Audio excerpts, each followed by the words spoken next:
You're listening to InfoQuench with Jeff and Amy, a podcast on how to be more efficient and effective in everyday life.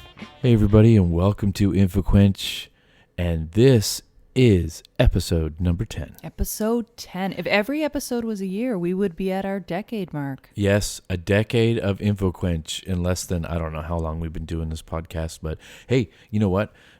First tangent of the evening.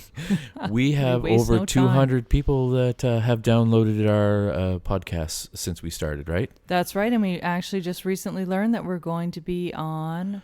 Yes, on local 107.3 FM here in St. John, New Brunswick. It's the campus and community radio. I have a show on there already, but our podcast is going to be on there as well on Wednesdays from 1 to 1:30 starting March 13th. Yeah, so the lunch hour crowd can tune in and listen to InfoQuench, and we're really excited about it. Listen to us talk about Marie Kondo and... what are some other topics? I don't know. We've had lots of topics. We've had a whole 9 topics. 9 topiks. Now 10, actually. Yeah. Because this is our 10th show. Let's tell the audience what number 10 is. Oh, you go ahead. You're the KonMari. You're the Marie Kondo pro. Yeah. So it is another Marie Kondo episode. This will actually be our last one. So we are wrapping up, tidying up in this episode. By the time you guys finish this episode, your place should be very minimalistic. You should just have a couch and a TV. Or even if you're not into TV, don't have a TV, but you should have a couch. Even lawn furniture would do it. Lawn furniture and one book and one pot and one, I don't know. Yeah, and just sit, or just sit cross-legged on your living room floor naked and be done with it. This is supposed to be a family show, honey. There we go with the explicit rating again. Uh-oh. iTunes, if you're listening, find Clinton's emails. Sorry, go ahead. So we've covered a lot of categories with Marie Kondo's tidying up. So the last of the categories are Komono, not to be confused with kimono. The dragon. Kimono is actually just a Japanese term, which is just small miscellaneous items and articles, that sort of thing. And... what's so funny? My ice cubes are, listen. Yeah, there's... Sorry, I couldn't even hide that I'm having a rum and Coke right now. Anyway, go ahead. Okay. So kimono it's basically the miscellaneous items around your house, so things that we have not yet covered, and then also sentimental items. So those are the last 2 categories. We've done a lot of stuff around Marie Kondo, so I wanted to sort of wrap it up in this final episode. It is really hard, though, to get rid of sentimental items. It is, and we're going to get to those later on in this episode. I know, and that's, I think that... So don't be jumping ahead. Oh, well, didn't you just mention sentimental items? Well, that was the title, but I wasn't going to talk about them yet. Oh, well, okay. Let's not talk about them then. So we're going to talk about kimono first, which are the miscellaneous items. Oh, yes, there's lots of those, too. So Marie actually... we're on a first name basis now, Marie. Yeah, me and Marie. Me and Marie Kondo. She suggests an order for the categories in terms of... we talked about these big categories. Kimono is one of the big categories, but there's sort of some subcategories. So when you're tackling these miscellaneous items, she suggests you tackle them in a particular order.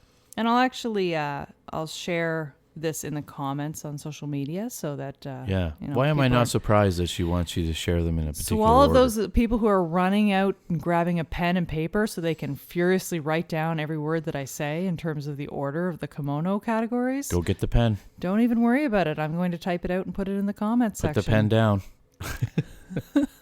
Number 1 is CDs and DVDs. Ah, yes. What's omitted from that list, honey? In category? Records. Yes. Thank you for omitting records. She didn't specify records, but I guess category 1 is basically music items. She's not a hipster. That's why. Yeah. Number 2 is skincare products. How specific is that? 3 is makeup. 4 is accessories. 5 are valuables such as credit cards and passports. 6 is electrical equipment and appliances. So she describes that as anything that's remotely electric. Right. Pun intended. Does it spark joy, though? That was a pun double intended. Pun intended. Yeah, we're leveling up in the pun game. Cheers to the puns. It's an excuse to have your Aperol spritz and me to have my rum and Coke. I know, we really can't get through one episode without mentioning Aperol.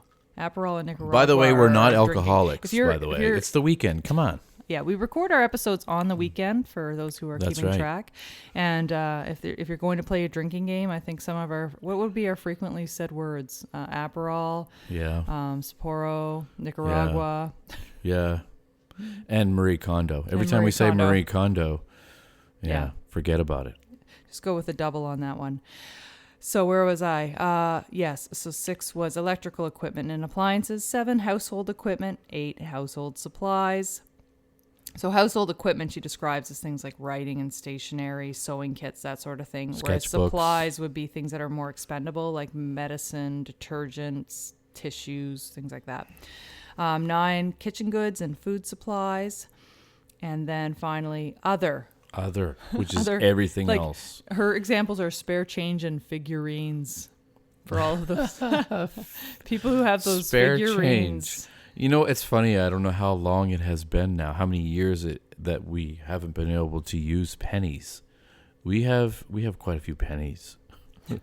So when I list off these categories, the intent is that you tackle one at a time. It just makes the whole process a little more manageable. Oh, you have to. You would go through all of your makeup. You would go through all of your electrical items in one batch, and then move on to your next category. So that's the intent of that. But she also says that if you have a particular interest or a hobby, you might want to add another subcategory. So, Right. So if you like collect, like, if you make clay figurines or something like that, maybe you should get rid of some of that clay. Yeah, that kind of thing. That's a perfect example. Yeah, perfect example. All the people who make clay figurines. Or if you will, make like definitely. well, there's relate to that thousands of people example. that are listening right now that make clay figurines. Come on. Well, that's true. Just by the sheer volume of people listening, that the odds are in our favor that there's somebody. Yeah, I wonder how many people are listening. How many? If you had to guess, how many people do you think are listening right at this moment? You and I. Yeah. Because we have not yet Yeah, posted this anywhere. and maybe Jay and Don. They're big fans. Yeah, that they're we good. met And in Jamaica. And Mel and Andrew. Yeah, Yeah, we got some good fans. Yes, and Charlie. Charlie's And listening. Charlie's, every time you hear meow, that's Charlie, because he's the cat, and that's what the sound cat makes. All right. All right. Tangent number 15 complete. So when we talk about types of kimono, types of miscellaneous items, there are a few different types that will probably ring with you. Disposables are one. These are the things that are just really easy to get rid of around your house. They're things that gather that you just know you can get rid of. Like you you just don't need taken- 1,000 pens like That- we have. I know. I tried to get rid of the pens. I know. Good luck. I love my pens. Some pens, some pens, they write better than others. So that's just the way it is. And there's a pecking order, and all the pens stay. We're recording this at a desk where I look at 3 mugs that are like jam-packed full of pens. You know what? You know that this table is Switzerland. All right, everything goes here, right? This is the collecting area for all of our junk that comes into the house that we eventually go through. I know it and I hate it. Yeah, well, there's one spot. That's it. I'm going to turn this desk on its side so that it's like a vertical surface and that nothing can even be set upon it. It would just slide down. What are we going to do with the computer, honey? What are we going to do? Glue it? We'll glue it to the wall. Glue it to the wall. Continue with your list. Disposables are things that you can quickly go through your house and just get rid of or dispose of. Hence Like the pens. Name. We have a bunch of pens. All right. Anyway, we've already been through that. Okay, yeah. I just got a little deja vu. I wonder why. Well, I don't know. So there are things that you just probably haven't taken the time to get rid of, but go ahead and get rid of those things. Just get rid of them. The next one is gifts. Gifts are particularly difficult. But Marie Kondo's stance on this is that the purpose of the gifts is really just to convey joy at the moment that you receive them. And that holding on to a gift that you may never use or maybe only have used once, just out of a sense of obligation, is not really, I guess, serving the true purpose of the gift. And it doesn't give the giver any pleasure to know that you're only keeping it out of a sense of obligation. Which goes back to a conversation that we had on a previous podcast about like buying gifts for Christmas. For years we have been trying, and we've eventually succeeded about not having to buy so many gifts for Christmas. We take care of our kid, but you don't need to You don't need to buy unnecessary gifts, I guess is where I'm getting, right? That's for right. Christmas. Because it's just waste of money for someone buying the gift, and then when you get it, usually you don't even need it. And if you're not using it, it makes you feel guilty every time you look at it, and nobody needs more guilt in their life. No one needs more guilt. So why not pass it along so that somebody else can enjoy it, or or donate it?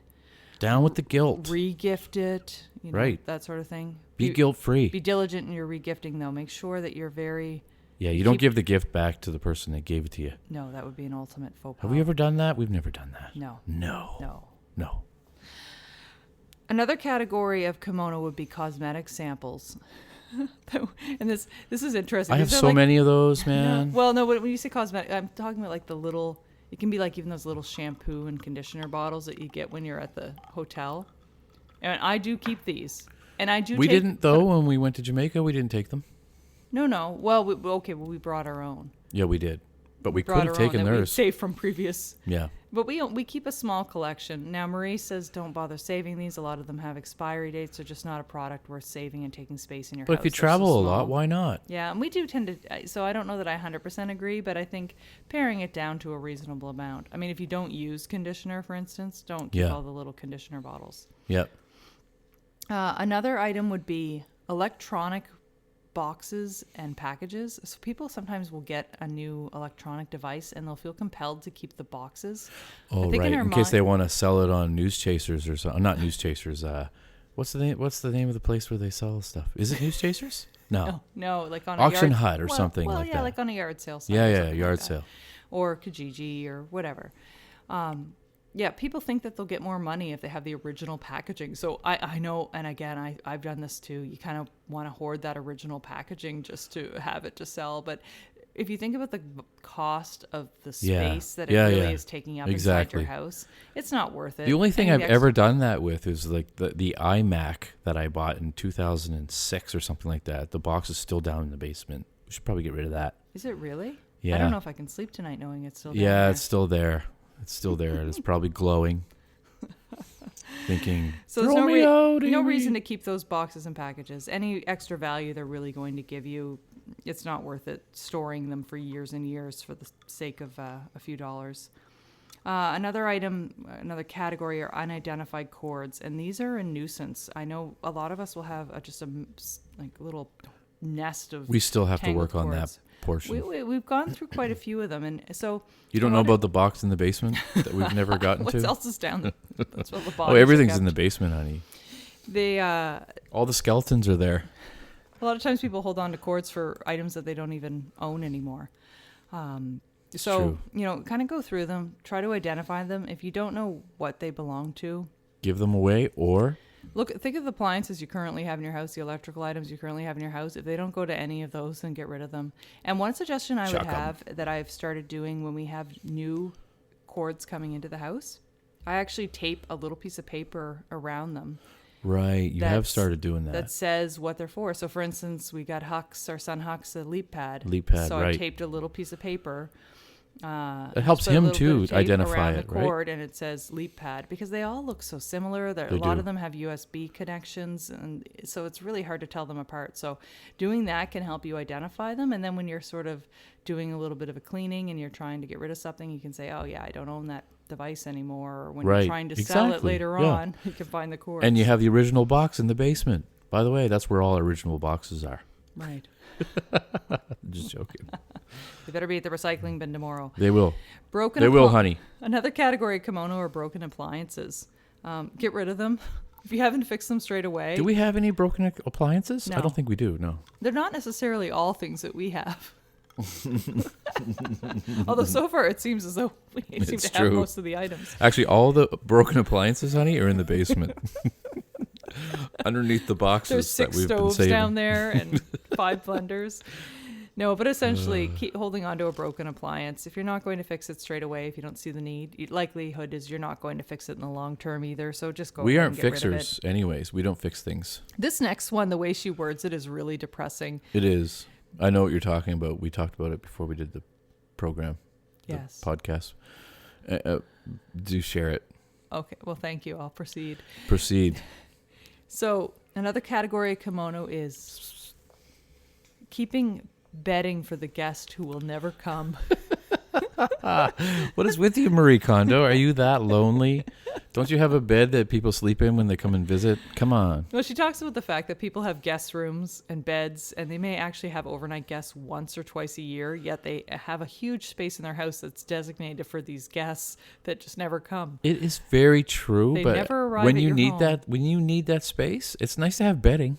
Well, it is, but she says don't keep excessive amounts. No, why you would don't ya? need to keep, excessive numbers of pillows and comforters. And she also says if you have multiple things of bedding, they're probably going to be stale and Oh, well, if you have one bed for guests and you have 12 sets of bedding, then that's a problem. You've got a problem. You're a hoarder. Marie Kondo would call you such. Oh, I still want to see her on a crash an episode of Hoarders. She should. She'd go into full meltdown. She should. Yeah, I know. She really would. She'd just go in and start crying and say, "Get rid of everything." The next Burn it all. category. This one's very specific. Spare buttons. I think I don't think we have a single spare button. No, I don't keep them anymore because as of 3 years ago when we read this book, we no longer keep spare buttons. Did you chuck our spare buttons? Yes, because I'm never going to sew them on. I'm never going to sew a replacement button on anything. At one point, I wanted to keep them because I had this theory that I might actually create sock puppets with cute little button eyes. And then Marie Kondo's ghost is like, "You'll never make those puppets." Get rid of all the buttons. Get rid of all the buttons. But I remember growing up, my mother always had a tin. It was a Quality Street, an empty tin of Quality Street candy. Because you can't throw out those tins. Those are I know great the tins you speak of, Yes. actually. And it was full of buttons. It was a ton of buttons. I didn't have that many button projects that I needed to, go to the tin. But and you never did make those puppets, right? You never made a single button puppet, right? Is that what they're called? A button puppet? They are now. Next item: products from the latest health Trademark. craze. Go ahead, sorry. Products from the latest health craze are other things that you should get rid of. So sometimes we we pick up those types of things and Jeff's given me, he's like, "You're stressing me out." He's pointing to the clock, letting me know we're at 17 minutes. Yeah, I don't even have a number list. You don't even know that I might be almost done for all you know. Are you? I don't know. Well, we'll see, won't we? Okay, I guess we will. Trust in the timing. So, products from the latest health craze. So, Marie Kondo says, thank them for the joy they gave you when you bought them. When you had all of that, so I can throw out my Bowflex expectation that I spent $2,000 on. The Thigh Master from Suzanne Summers. I forgot about the Thigh Masters. So thank them for the joy they gave you. Maybe they made you a little bit healthier, but you know what? If you're not using them now, get rid of them. Again, it's just something that makes you feel guilty. Free novelty gifts. These are the cell phone screen cleaners and the keychains and the things you just pick up as giveaways. If you don't use them straight away, you're probably not going to get rid of them or not use them. So just get rid of them. Just give them to somebody. You don't always have to give them to you don't have to donate them. You can just give them to somebody to use, and then they can KonMari them. That's right. Well, I hate the idea of saying just get rid of it. When I say that, I mean donate it. There's right. usually Or somebody just out there. find a home for it, right? Yeah, a home that exactly. is like outside of our home. That's right. Someone Not our else's home. Someone else's home. And in the basement. The just last put it in the item basement. is small change. So she really feels strongly about the fact that we should be treating coins with the same respect as paper money. And she's basically, her motto is... What is this magic mumbo bojo? What is this language you speak? What is of this? That you're speaking? Sometimes I think that Marie Kondo thinks she's some kind of magician. No, really, what she's just saying, honey, is that if you find a quarter, put it in your purse and spend it. Don't just put it in some random spend the money that you have in your home. That makes sense. I know it's not really magic. It's just logic. So taking spare change, put them in your purse or your wallet and spend it instead of collecting it in random piggy banks and things around. We have one spot for all change, and you have to admit we go there often. We do. That's our taxi parking that's spot. And it makes sense. We're not getting rid of that. We may want to get rid of the 300 pennies that are in it so that we can make room for more toonies. I know. The pennies will be another episode, what to do with those pennies. So we're going to talk about sentimental items now. So sentimental items are probably one of the most difficult areas for people to address, and a lot of people use their parents' home as the haven for mementos. Yes, they do. That's not a good thing to do. Don't pass along your clutter and burden to somebody else, like your parents. In all honesty, what's happening is the exact reverse. My mother has been giving me a lot of the sentimental, like, photographs and whatnot from my teenage years and stuff, and giving them to me when Because she's she listening finds to them. our episodes on I know. KonMari, and she's putting it to practice. Thanks, Ma. Shout out to my Ma. So really, her thinking around sentimental items is that wonderful things that we receive are, Spit it out, honey. no matter how wonderful they are, they cannot. I'm trying to read my notes and I can't read my notes. Spit it out, honey. The people are waiting. She's basically saying we need to live in the here and now. That's that right. We enjoyed the items when we received them, but we need to live in the present, and that going through these items and processing them will help us process our past and just be more happy as we look towards our future. The thing is, though, is that, like, just as an example, and I bring up my mom again, is we make Christmas cards each year for one another, and those definitely spark joy, and I keep them, and I'm sure she keeps mine, and those aren't going anywhere, man. Well, and with sentimental items, really it's not a matter of getting rid of everything. It's No, again, think of what truly sparks joy. Exactly. Yeah. Having things stashed away in a drawer or in a box doesn't really give them any, doesn't serve those items justice. No, so not at all. If they do spark joy, then display them proudly. Pick the few key items that you really have an attachment to, and hold on to those, and then discard the rest. So we're going to just sort of finish up this episode just talking about some storage tips. So she really, Marie Kondo really feels that you should discard first. So go through all of your categories and then look at storage. And we've covered a lot of categories. I found a really great little category checklist that I'll post on our social media that you can print off, and it's just a little thing. I love checklists, so you can go through category by category as you're going through the KonMari process and just check off. Well, you just that way you don't miss anything, right? That's exactly the purpose. No one likes to miss anything. The wonderful checklist. And if you do, it goes in the basement. So, one last thing, I guess, before we leave sentimental items, is we talk about... You're sick of the basement jokes, aren't you? Yeah, I'm trying to... Well, we're running out of time, and you keep calling on this basement. Yet you look at me as though I'm eating up all the time, but it's really the basement that eats up the time. It is your interpretation that makes you think that I look at you and think that you're eating up all the time. It's not the case at all. No, she talks about photos. Photos, though, nowadays I feel as though we're storing so many things electronically that the physical clutter is less so. She does say if you have albums, you should be taking your photos out one by one and deciding whether or not. Well, what do you do with the albums? You chuck them? Well, no, you can put them back in, but she said just really judge the photos one by one, handle them, decide if they spark joy, and then what you're going to keep, and then populate your albums and then keep them. But like I said, the vast majority of the photos we have nowadays are electronically, or we can scan in photos too to save on space. So there are both of those options. So once you've done the discarding, then you start to focus on the storage piece of it. And she feels that most people, this is what she calls the true magic of tidying up. They will discard. There's a true magic? I told you she was a magician.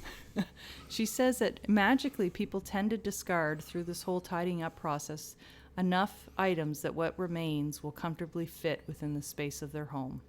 Oh, yeah. But you know what? We are a testament to that, I would say. It's true. When we did it 3 years ago, it was much better. Yes. And our stuff fit much better into our home. Definitely. So that's the magic of tidying up. I'm glad you experienced it. So I wouldn't have done it without you, baby. Then we talk about storing things. So she says to store things. Storing your things to make your life shine is the goal. Wow. To make your stuff shine? Make your life shine. Okay. So basically everything in your house should have a place. Every single thing should have a designated place. So when you're looking for it, you know where to go to look for it. I'm just looking around our home right now, and I think we did it. Yeah, well, we have a spot where we keep our medicines. We have a spot where we keep our office supplies. There's my guitar right there. There's certain spots. There's the couch. The records are everywhere. They are not everywhere. Look around. They're not everywhere. Look around. And in terms of, sorting, Can't get no relief. She says store things of the same type in the same place, and things that belong to the same person in the same place. So obviously, like in terms of clothing, your and clothing books, right? is in one place. Your books are in one spot. My books are in another spot, so you can find all your books. There are times when you might want to intermix depending on the nature of the item. No question. But she says store by type of thing and also by person.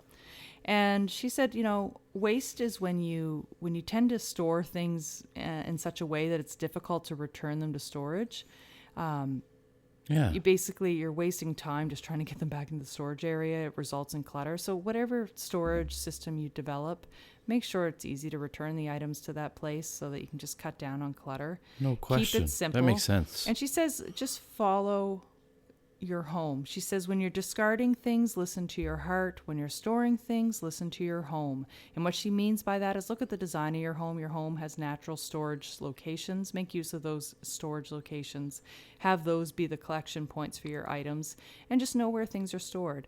She suggests using shoe boxes and small boxes in order to assist with the storage. So if we use shoe boxes, though, we have to buy shoes to get those boxes. So therefore, we'd have to KonMari the shoes, right? Well, yeah. I don't know. It's not usually a shortage of boxes. Usually people get... But I think she probably sells boxes, too. Actually, you know what? I think she does. Yeah, she always seems to have them in her hands on the Netflix episodes. Yeah. Store bags inside of other bags. That saves space. And this is interesting. She talks about the whole idea of visual clutter. So she talks about looking at the written word. So if you use storage boxes that have a lot of labels and stickers on them, peel them off. She actually says even things like if you have products like if you're always use the same deodorant and the label peels off easily, she said just opening up your cupboard and not seeing a ton of labels will actually make your home more peaceful. You're not processing that visual noise. I agree with that, but in our storage area, all of our bins are labeled, so we know what's in them. That to me, that just makes sense. Well, simple labels make sense, but I think she's talking about very cluttered, branding and logos and that sort of thing. Should we take the label off the pickle jar in the fridge? Actually, one of my cousins, I remember when we were kids, took all the labels off of the canned food. Oh, wow. And they wouldn't know what they were eating. No, it was like fascinating to me. It was a surprise for years what we were... She's like a KonMari Jedi. I know. It was just empty cans with no labels. That's hilarious. I can't remember. You want to eat peas and you get pineapple. that just came to me. So that visual clutter thing was an interesting item. So in the end, she says it's not really... When you go through everything, she feels what remains, what you actually own, is really a reflection of how you want to live your life. So it gives you a bit of a picture once you look at your house, once you've gone through this decluttering process and what remains is what sparks joy. It gives you a bit of a visual picture of how you want to live your life. It's a mirror into your personality as well, and right? She feels that you'll live a happier life just being in this peaceful home. Did it work for us? I think so. I think we live a pretty happy life, honey. And we do. And honestly, in all honesty, we have in a small way we have Marie Kondo to thank for that, because really you spend so much time in your home, and for it to be somewhere you really truly want to be because it is the way you want it to be, there's less stuff. That's fantastic. Absolutely. It's a process worth going through. The work is well worth it. So that wraps up our whole tidying up. And I hope you enjoyed the episodes that related to the whole KonMari process. Like I said, I'll have that checklist posted, and I'll post a little in the comment section about the categories of Komono. And on our next episode, we're going to talk about random everyday tips. Random everyday tips. Yeah. And that could go the full gamut, people. Well, I've got a hodgepodge of items that I think are kind of interesting, and but not enough to talk about individually on a full episode. So you'll get a little bit of a mixture, and hopefully you'll find something that'll be of interest. Thanks so much for listening, everybody. Thanks, everyone. Bye-bye. Bye-bye. Thanks so much for listening. And be sure to visit us at infoquench.com to subscribe and find out about future episodes. You can also check out InfoQuench on Facebook, Twitter, and Instagram. Till next time, friends.